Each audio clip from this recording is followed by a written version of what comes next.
स्वागत है एक बार पुनः।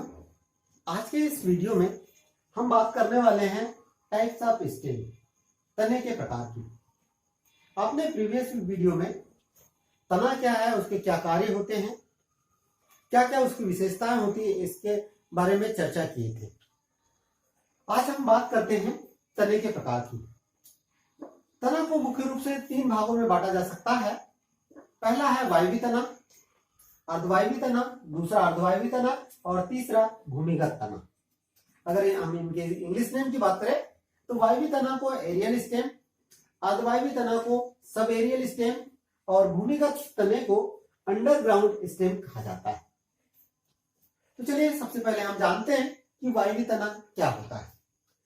हम वायवी तना की जब बात करते हैं तो वह तना जो भूमि के ऊपर स्थित होता है वायवी तना कहलाता है। वह तना जो भूमि के ऊपर स्थित होता है वायवी तना कहलाता है। आपने अधिकांश पौधे देखा होगा, प्लांट देखा होगा जिसका तना वायु के ऊपर, वायु में होता है, और ऐसे ही तने को हम बोलते हैं वायवी तना। दूसरा होता है अर्धवायवी तना।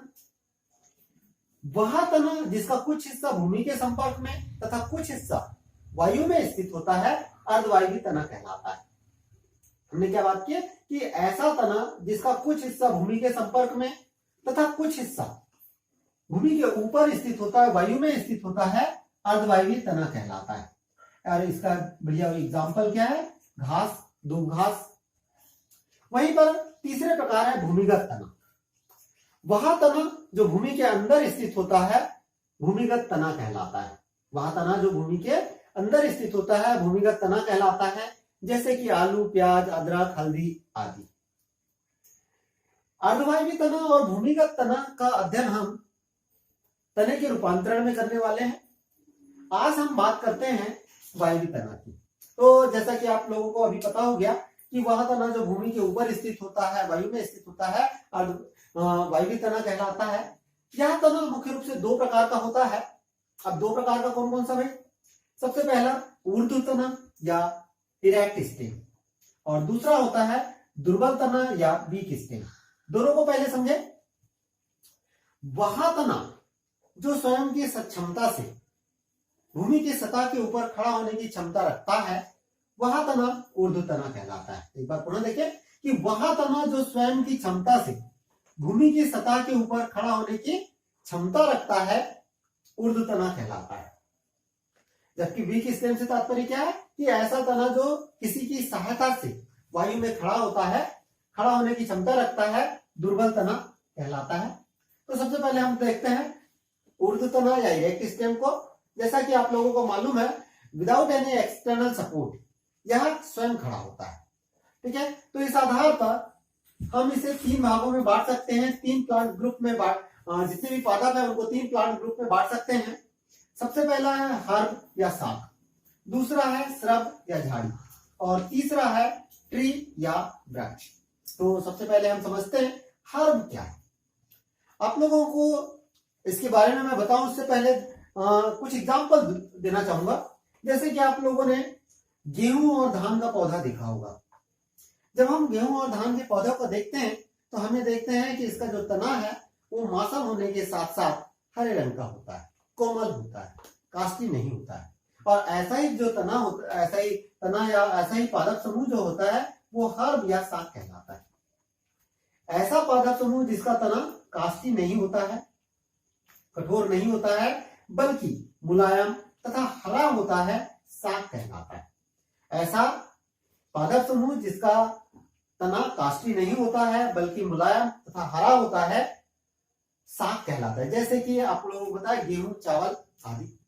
इसके बाद देखते हैं झाड़ी की बात करते हैं। ये ऐसा पादप समूह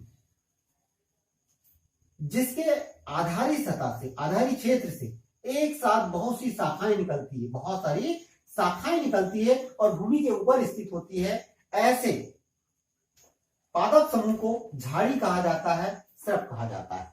आप लोगों ने बहुत सारे एग्जाम्पल इसके देखे हैं, जैसे कि गुलाब, गुड़हल, लेंटाना, नींबू इसके अंतर्गत आ जाते हैं।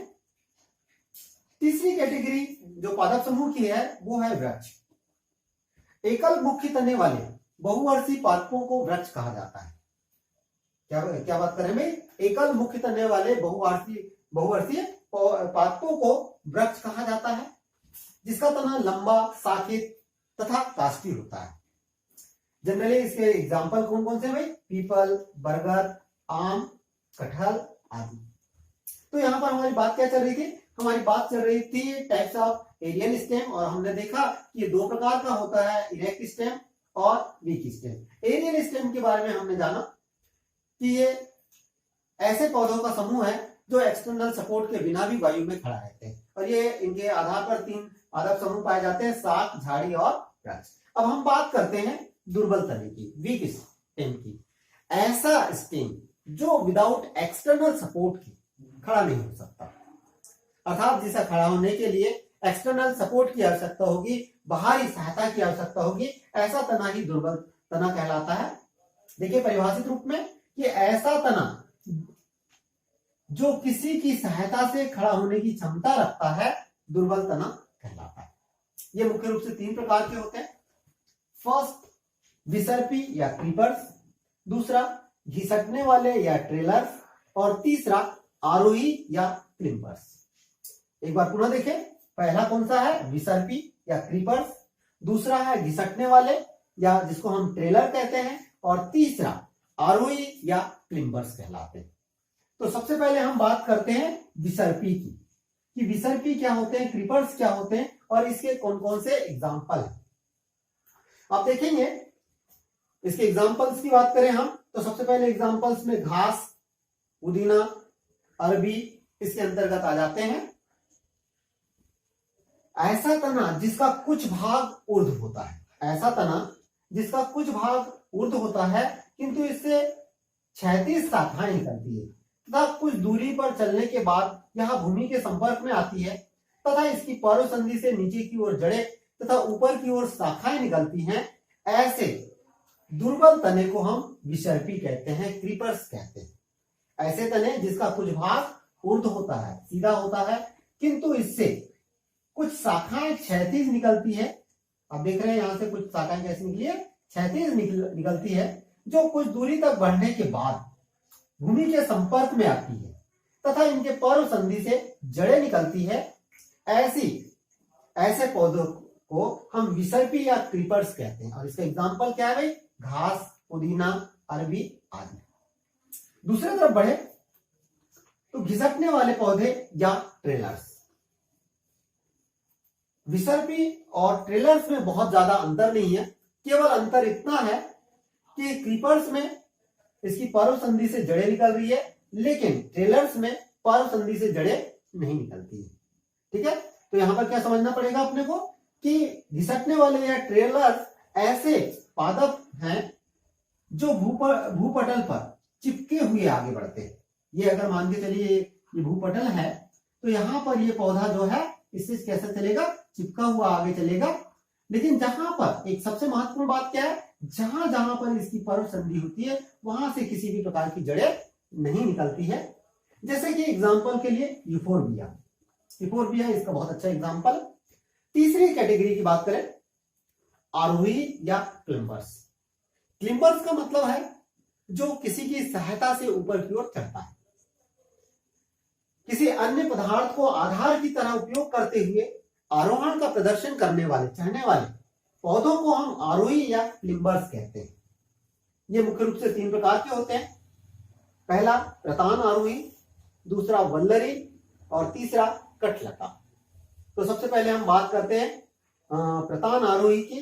तो सबसे पहले हम यही समझते हैं कि ये टेंड्रिल होता क्या है। टेंड्रिल क्या होता है? टेंड्रिल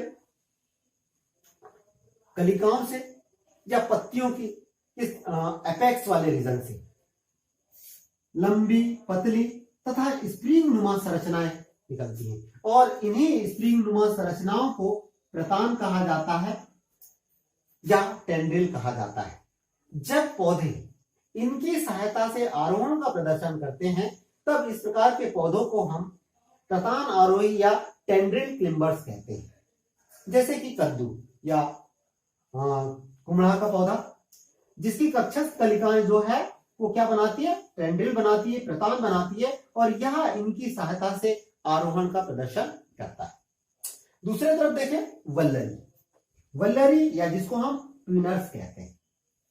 भाई ऐसा पादप समूह जो किसी आधार के चारों ओर लिपट कर आगे बढ़ता है, किसी आधार के चारों ओर लिपट कर आगे बढ़ता है, तात्पर्य क्या, अगर ये मान के चलिए हमने ये आधार की बात करें तो इस आधार के चारों ओर अगर लिपट के कोई पौधा चल रहा है तो कुछ इस तरह से, तब इस प्रकार के जो पौधे हैं वह वल्लरी या ट्विनर्स कहलाते हैं। जैसे कि सेम का पौधा, आप देखेंगे जो सेम का पौधा है वह किसी आधार के चारों ओर लिपट कर आगे की ओर बढ़ता है।